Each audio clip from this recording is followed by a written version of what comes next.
So my name's Matty. I'm one of the technicians here at Hoigaard's, and we are going to teach you how to change a flat tire on a road bike / any bike on the rear tire, because that's always the most important and the hardest one to get off.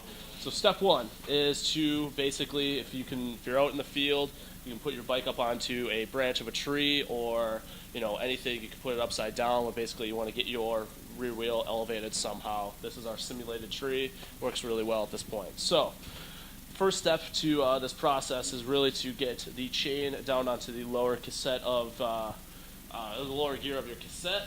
So what you want to do is shift it all the way down, and then bring it all the way down. What that's going to do is going to take all the tension off your chain. Makes it a lot easier to take your wheel out. So open up your quick release, release your brake, and the wheel will just pop right out. So there you go, step one done. All right. So the next step, you got your tire off. The next step is going to be actually physically taking the tire off the rim. So what you're going to want to do is grab your trusty tire lever. Everybody should have one in a seat pack or at home. And you're going to basically try to pry the tire bead, one side of the tire bead off the rim. So you're going to put it in and then give it a quick yank and start spinning it around. And you can actually see it starts to pull the bead off of the rim. Spin it all the way around. And then there will be a point where you can actually physically take it off with your hands usually. So it comes right off like that. It's really, really easy. So the next step is going to be trying to find basically the hole that is in your tube. So now that we removed the tire and the tube from the rim, we need to figure out where the hole is going to be. This is going to be a lot more difficult if you're on the road, because you're going to have to basically use your mouth on the valve and try to inflate it a little bit. If you're at home, you can use a pump or anything on those lines. It works out really, really well. So we're going to pretend that the hole on this is on the outside and it's right here. So what we're going to do is feel through the rim and try to find whatever is punctured the tire. Now be really careful with this, because you also don't want to cut your hand if there is a staple or a piece of glass or anything on those lines. So be really careful, go slowly, find where it is, and basically just pick it out then. So pick it out from the inside out. So if you have a little dental pick, or if you can just take something on those lines, remove whatever's in the tire, and that is going to be the end of getting rid of whatever's in your tube. All right. So now that we removed the object from the tire, the next step is to put a new tube actually in the tire. So we got ourselves a new tube. Open it up. It's a specialized tube. It's one of the highest quality tubes you can buy. Open it up. It's basically be completely flat, folded, no air in it. You're going to remove the lock ring and the top valve cap. Then what you want to do is just put a little air in it, so just give it a quick inflate with your mouth. It's totally fine.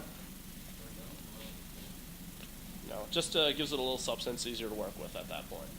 So then, if you have access, I know it's hard to do on the road, but a little bit of baby powder does a trick. What that's going to allow is the tube is going to be able to float in the tire a little bit, and it's not going to kind of get bound up and then cause a twist flat or a pinch flat. Kind of swirl the baby powder around in the tire. Just need to get a little more in there.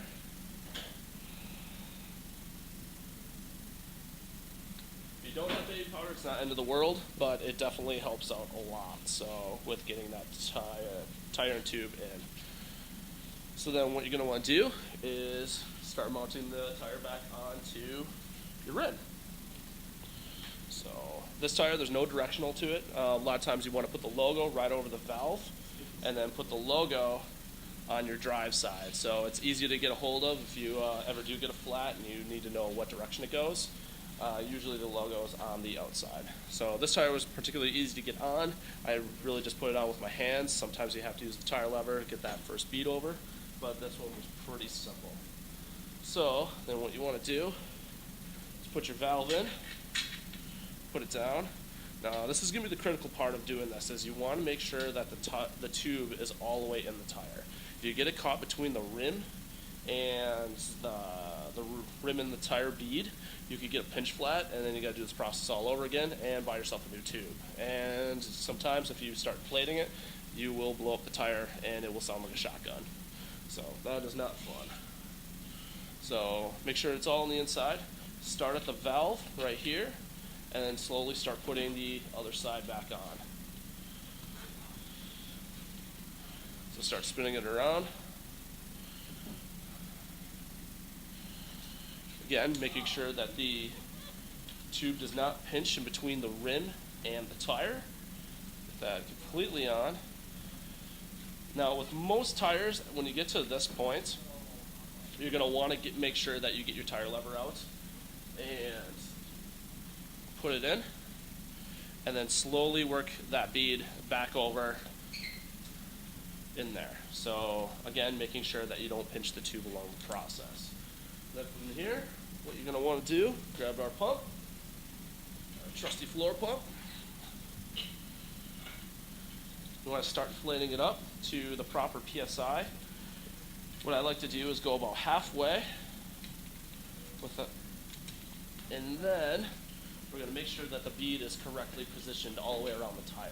If you don't do this process, a lot of times you'll have a bead that's lower than the rest of the tire, and you'll create a high spot and a low spot within your rim, basically, and your tires are not going to feel properly. So kind of massage the bead back into place, and that is that. So make sure that it's nice and good all the way through. And at that point, give it a quick spin. Make sure the bead is properly set all the way around. Actually have a low spot in here.